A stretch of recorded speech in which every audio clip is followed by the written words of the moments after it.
The room was quiet, but Daniel knew he was being watched. Beyond the open window, the city stretched beneath the pale light of afternoon. Its walls rose in strength. Its towers stood like silent witnesses over the empire. The streets of Babylon had seen kings rise and fall. They had heard the marching of armies, the whispers of servants, and the commands of rulers who believed their words could shape the world. But inside that upper room, an old man knelt. Daniel faced Jerusalem. His hands were steady, his heart was fixed, and he knew exactly what had happened. The decree had been signed. For 30 days, no one in the kingdom was allowed to pray to any god or man except King Darius. Anyone who disobeyed would be thrown into the den of lions. Daniel had served empires. He had stood before kings. He had interpreted dreams, survived accusations, watched kingdoms change hands, and carried the memory of Jerusalem through decades of exile. He understood laws. He understood power. He understood danger. And still he prayed, not in secret, not with the windows closed, not with his faith hidden behind fear. He prayed as he had always prayed, 3 times a day. The men who hated him waited nearby, listening for the sound they knew would come. They had searched his life and found no corruption. They had examined his work and found no failure. They had looked for weakness in his character and found only integrity. So they built a trap around the one thing Daniel would never surrender, his faithfulness to God. And as Daniel bowed in prayer, the trap closed around him. There are moments when a life is tested not by what is shouted in public, but by what a person refuses to abandon in silence. There are moments when the safest choice is not the faithful one. And there are moments when one open window becomes more powerful than the throne of an empire. This is the story of a prophet in a foreign land, a kingdom filled with envy, a king trapped by his own pride, and a night when the mouths of lions were shut by the hand of God. Long before the lion's den, Daniel had already learned what it meant to live faithfully in a place that did not share his faith. He had been taken from Judah as a young man, carried away into exile when Babylon rose against Jerusalem. He had seen the world he knew torn away. The language around him changed. The customs changed. The names of rulers changed. Even his own name was changed in a foreign court. But Daniel's heart remained anchored. He learned the language of kings, but he did not forget the God of his fathers. He served in palaces, but he did not belong to the idols of the palace. He gained wisdom, influence, and respect, but he never let success erase obedience. Years passed. The young exile became an old servant of the empire. He had watched Nebuchadnezzar in power. He had seen Belshazzar in arrogance. He had witnessed the mysterious writing on the wall when a king's feast turned into judgment and the Babylonian kingdom fell in a single night. Now another empire ruled. The Medes and Persians had taken power, and over this new kingdom stood Darius. The empire was vast, stretching across lands and peoples, requiring order, administration, and trusted men to govern its provinces. Darius appointed 120 satraps over the kingdom. Above them, he placed 3 high officials so that the king would suffer no loss. Daniel was one of those 3. But Daniel was not merely one official among others. The scripture says an excellent spirit was in him. There was something in Daniel that set him apart, something deeper than intelligence, stronger than talent, steadier than ambition. He served with wisdom, clarity, and faithfulness. He did not need to flatter to gain favor. He did not need to deceive to maintain position. He did not need to manipulate to be trusted. His work spoke for him, and Darius noticed. The king began to consider setting Daniel over the whole kingdom. In the court of Persia, that kind of favor did not remain hidden for long. Palace corridors have always carried whispers. Men who bow in public may burn with resentment in private. Those who cannot rise by excellence often try to rise by accusation. The other officials saw Daniel's influence increasing. They watched the king trust him. They saw how quickly matters passed through Daniel's hands without corruption or waste. They heard Darius speak of him with respect, and jealousy began to move among them like a shadow. They did not merely dislike Daniel, they feared what his integrity exposed. A corrupt man is uncomfortable near someone who cannot be bought. A dishonest official feels threatened by a servant who does not bend the truth. Daniel's life made their hidden motives visible even when he said nothing. So they gathered together, not in the open brightness of the court, but in the darker places where envy dresses itself as strategy. They began to examine Daniel's administration, looking for any ground of complaint. They searched his records. They questioned his decisions. They examined his conduct. They looked for negligence. They looked for dishonesty. They looked for hidden ambition, secret alliances, careless words, unpaid debts, political weakness, anything that could be carried before the king as evidence. But they found nothing, no error, no corruption, no fault. Daniel was faithful. The silence of their investigation became its own testimony. The more they searched, the more his character stood firm. He had lived in public service for years, and still they could not find a charge that would hold. But envy does not surrender easily. When a man's enemies cannot defeat his conduct, they often attack his convictions. At last, they said to one another that they would never find any ground for complaint against Daniel unless they found it in connection with the law of his God. That sentence reveals everything. They knew Daniel's faith was not decoration. It was not a habit he used when convenient. It was not a cultural memory from a homeland long gone. His faith shaped his days. It governed his choices. It ordered his life. They knew Daniel prayed. They knew he would keep praying. And they knew that if they could make prayer illegal, Daniel's obedience to God would make him appear disobedient to the king. So they designed a law that looked like honor, but was really a weapon. They approached King Darius with careful words. They came as a group, presenting themselves as united servants of the throne. Their faces were serious. Their tone was respectful. Their proposal sounded loyal.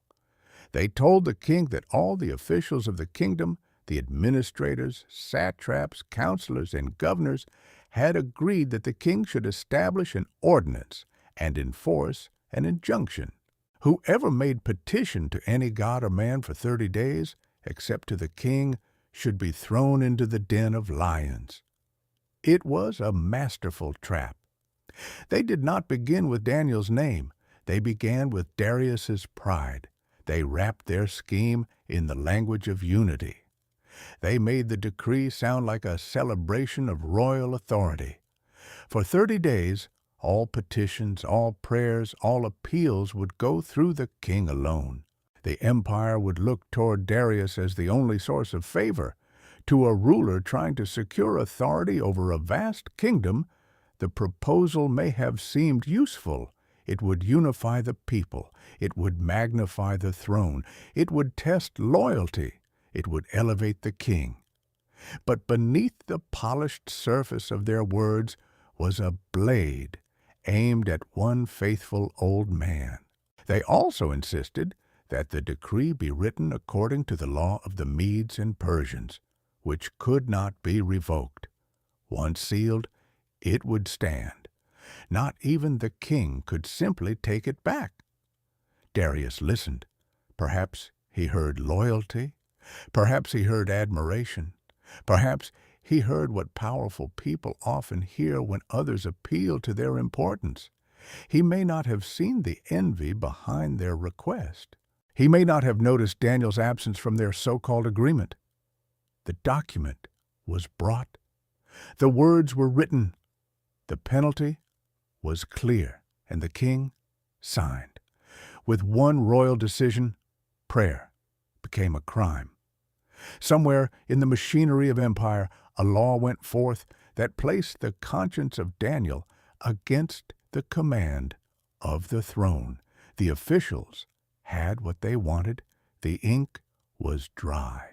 The trap was legal. Now all they needed was for Daniel to remain Daniel.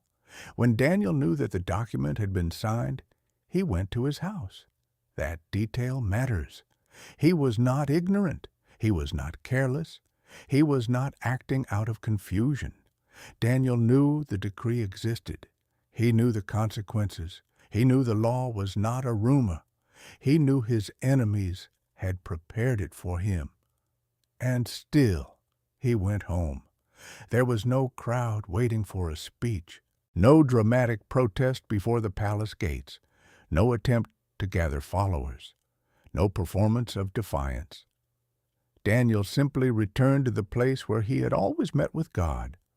His house had windows in its upper chamber open toward Jerusalem. That city was far away. Its stones carried memories of judgment, promise, sorrow, and hope. To others, Jerusalem may have seemed like a defeated city, a place conquered by history.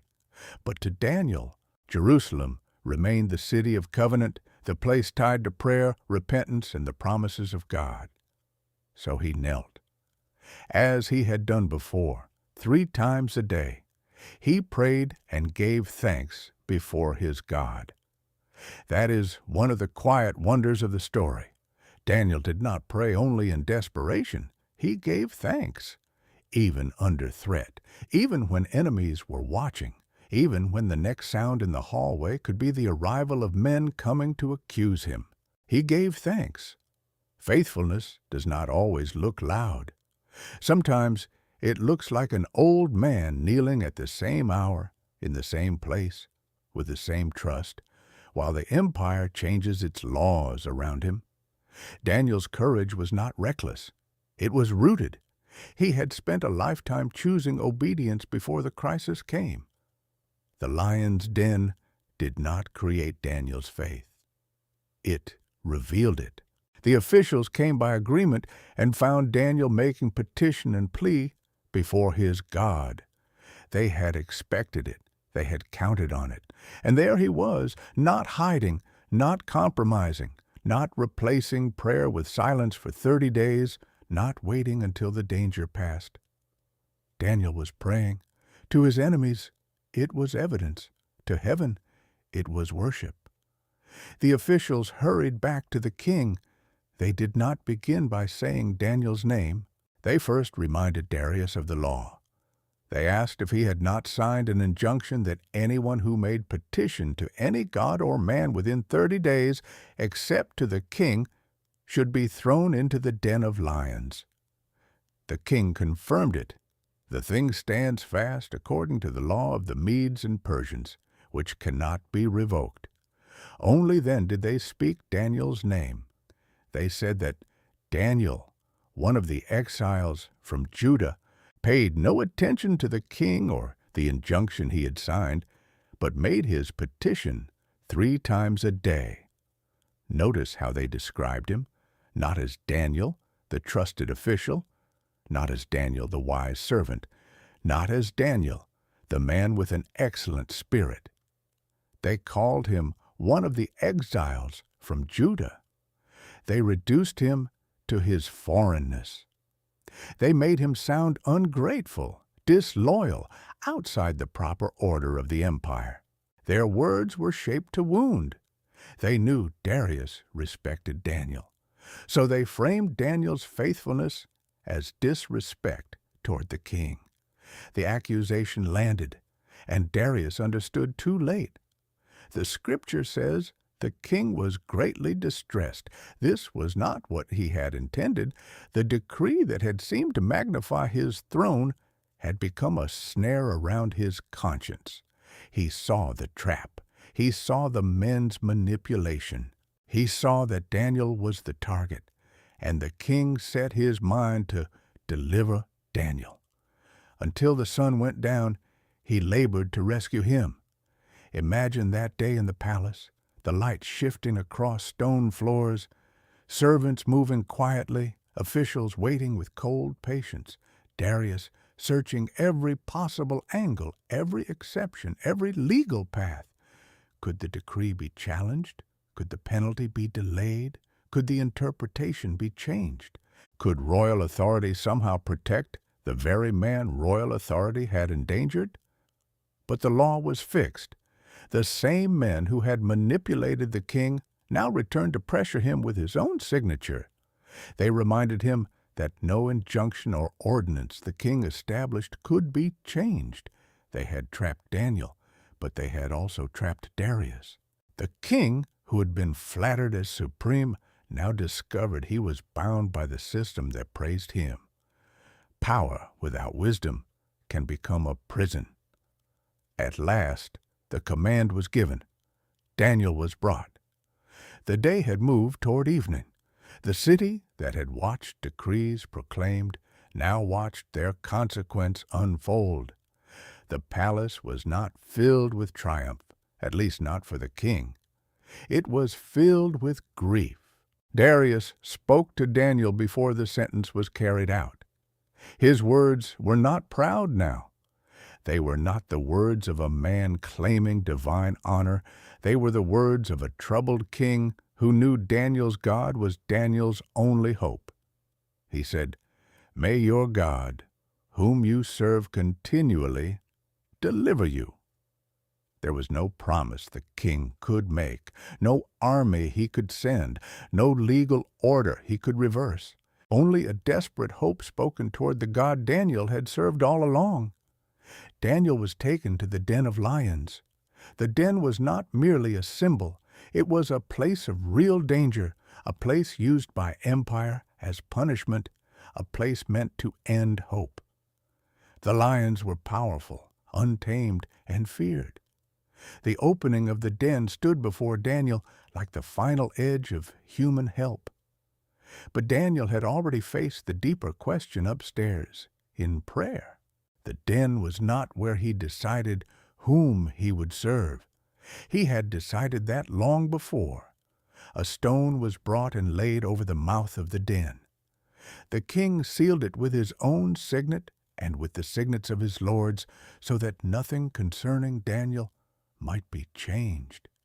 The stone closed. The seals were set. The night began, and Daniel disappeared into silence.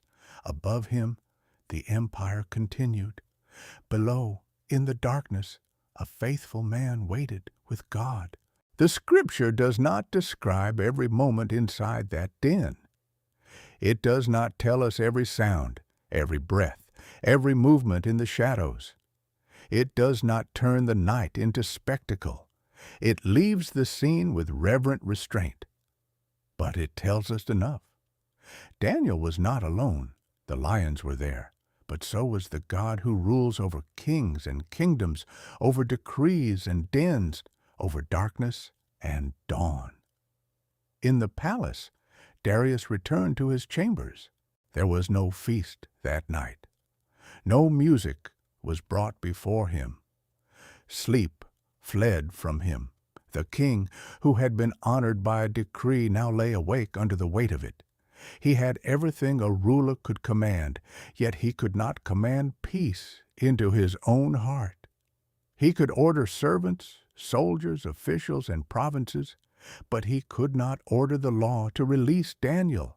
He could not order the night to end faster. One man was in the lion's den, another was in the palace. But both were waiting for morning. Before we continue, take a moment to think about what you would have done if faithfulness suddenly became dangerous. Not in theory, not in a distant story, but in your own life. If obedience cost comfort, reputation, safety, or opportunity, would your prayers become quieter, or would your trust remain steady? That is why Daniel's story has endured. It is not only about lions. It is about the kind of faith that continues when compromise would be easier. The night must have felt long. In the city, most people slept. Torches burned low along walls and courtyards. Guards stood at their posts. The air cooled over the stone and dust. The empire rested beneath stars it did not command. But Darius did not rest. Perhaps he replayed the moment of signing. Perhaps he heard again the voices of the officials, so confident, so flattering, so united. Perhaps he saw Daniel's face, calm and faithful, when the sentence was carried out. Perhaps he wondered what kind of God Daniel served, and whether that God could reach into a sealed den. The silence of that night was its own test. Faith often waits in silence before deliverance is seen.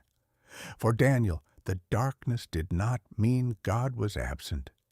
The sealed stone did not mean heaven was closed. The threat around him did not mean the promise above him had failed. And in that hidden place, where no official could accuse him and no king could rescue him, God acted. At the first light of dawn, Darius rose. The scripture says he went in haste to the den of lions. The king did not wait for ceremony.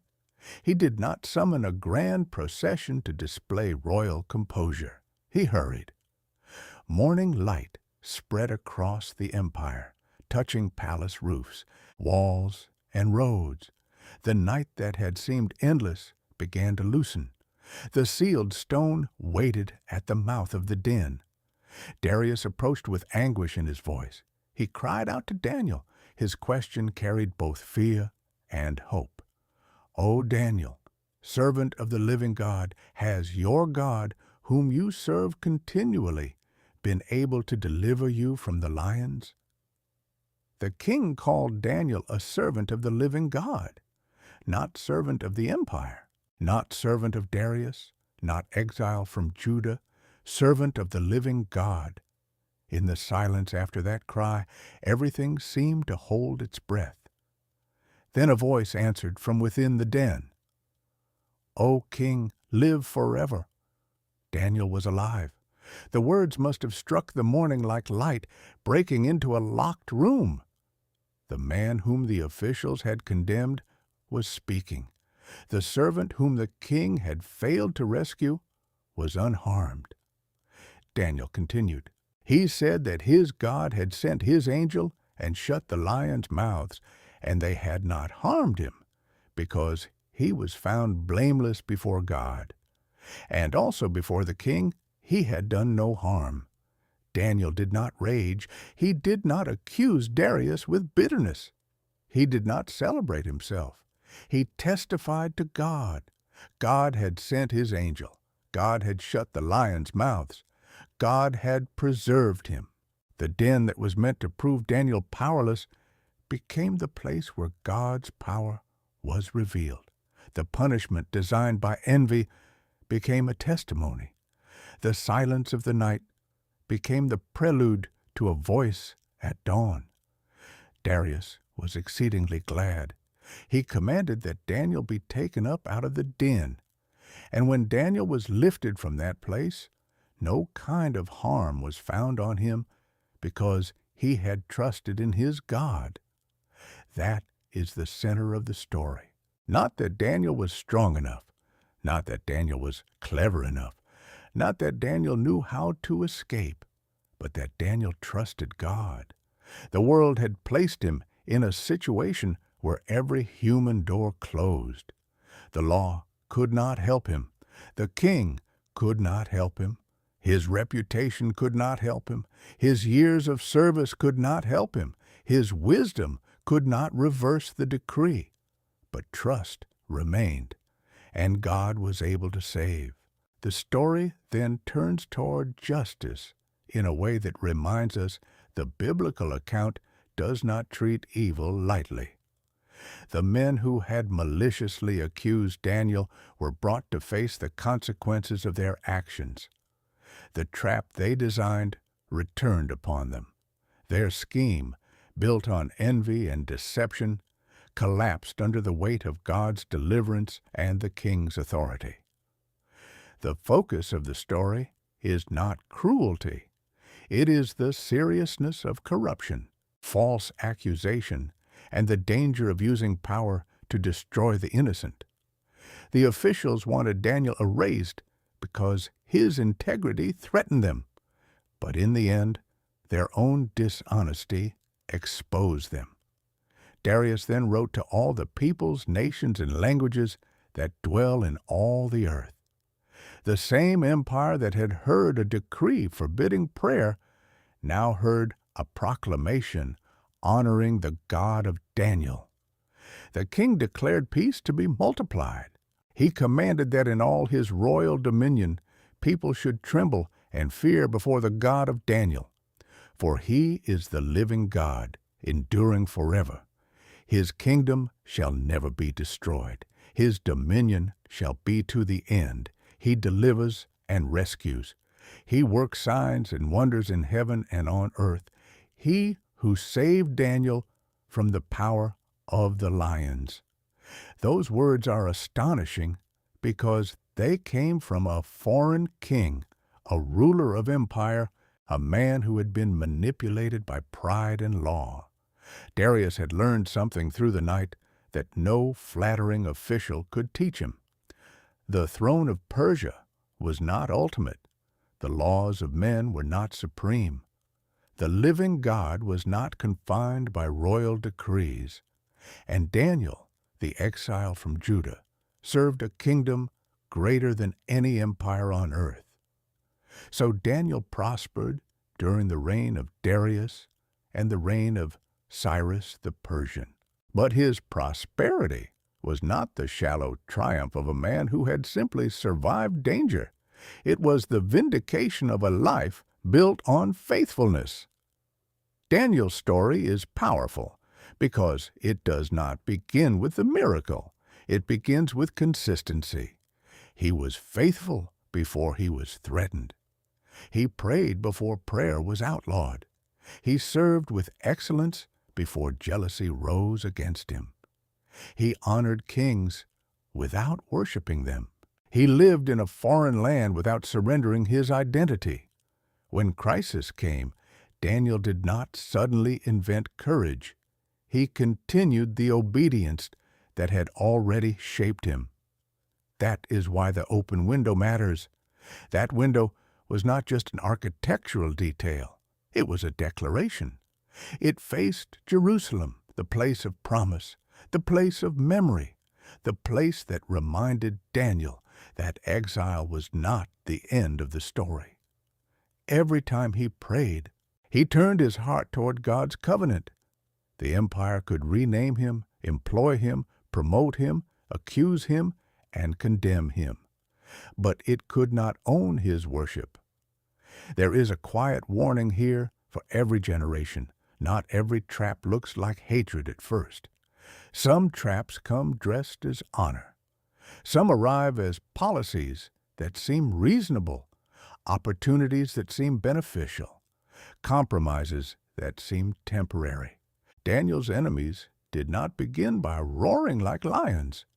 They began by flattering a king. The den came later.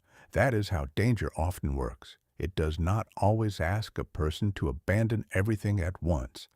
Sometimes it asks for silence, for just a little while, to close the window until the pressure passes, to keep conviction private, to be practical, to avoid trouble, to protect position, to survive. But Daniel understood that some compromises, however small they appear, reach into the center of the soul. If he had stopped praying, the empire may have called him wise. His enemies may have been disappointed. The king may never have known. But Daniel would have known, and God would have known. Integrity is what remains when obedience is costly and applause is gone. Daniel's life also teaches us that faithfulness does not guarantee the absence of danger. Daniel prayed, and he was still arrested. He was faithful, and he was still accused. He was innocent, and he was still thrown into the den. Sometimes the path of obedience leads straight into the place we hope to avoid. But the presence of danger is not proof of God's absence. The den was real. The lions were real. The sealed stone was real. But God was more real than all of them. The miracle did not erase the night. Daniel still had to spend it there. Darius still had to wait until dawn. The stone still had to be opened. The question still had to be asked. Has your God been able to deliver you? That question echoes through the story. It is the question of the fearful king. It is the question of every enemy who believes faith will fail under pressure. It is the question whispered in the darkness when circumstances seem sealed and silent. Has your God been able? Daniel's answer was not a theory. It came from inside the den. My God sent his angel and shut the lions' mouths. That is not merely survival, that is testimony. The place meant to destroy him became the place from which he spoke of deliverance. And that is often how God works.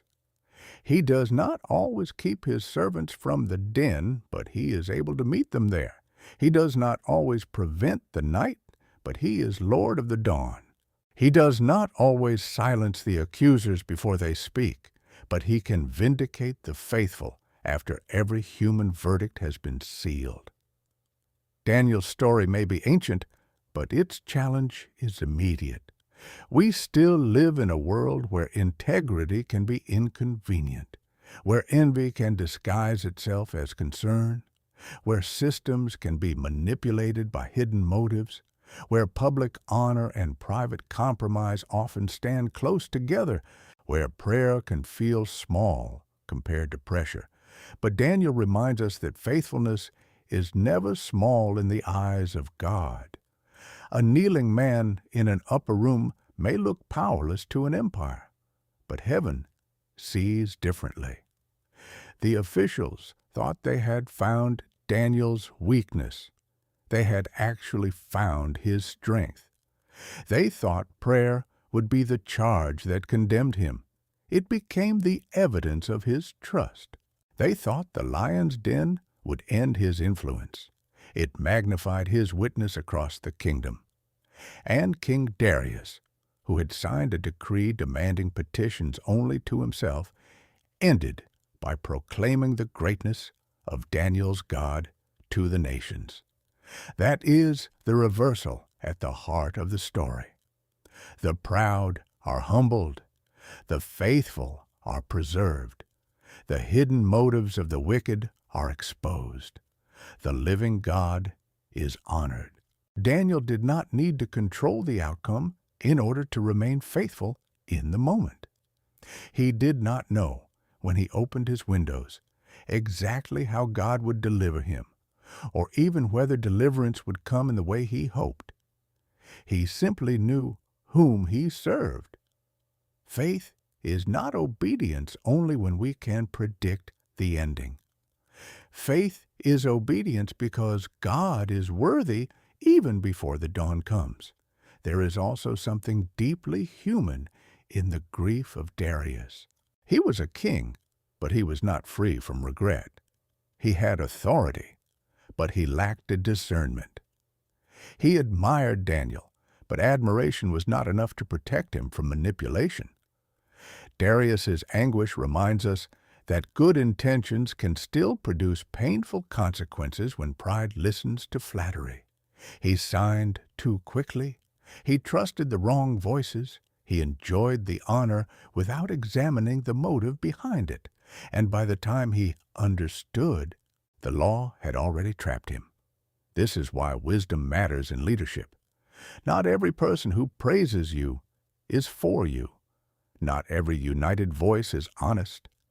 Not every proposal that elevates your name is righteous. Darius learned that lesson in a night without sleep. Daniel learned something too, though perhaps it was something he had known for years. The Lord is faithful in places where human help cannot reach. No palace door could open the den. No royal influence could undo the decree. No legal argument could soften the stone. But an angel of God could enter where kings could not. And the lions' mouths were shut. The image remains unforgettable. An old prophet in the darkness, lions near him, but unable to harm him, a sealed stone above, a restless king in the palace, enemies waiting for news, the first light of dawn, a cry from the king, a voice from the den, and a testimony that has crossed centuries. My God sent his angel. This is why the story still speaks, because every generation knows something about dens, not always with lions, not always with stones, not always with kings and decrees, but places of pressure, accusation, silence, fear, and waiting. Places where doing what is right seems to lead to loss. Places where no one else can fully enter with us. Places where we wonder whether morning will come. Daniel's story does not tell us that faith removes every den from the path of life.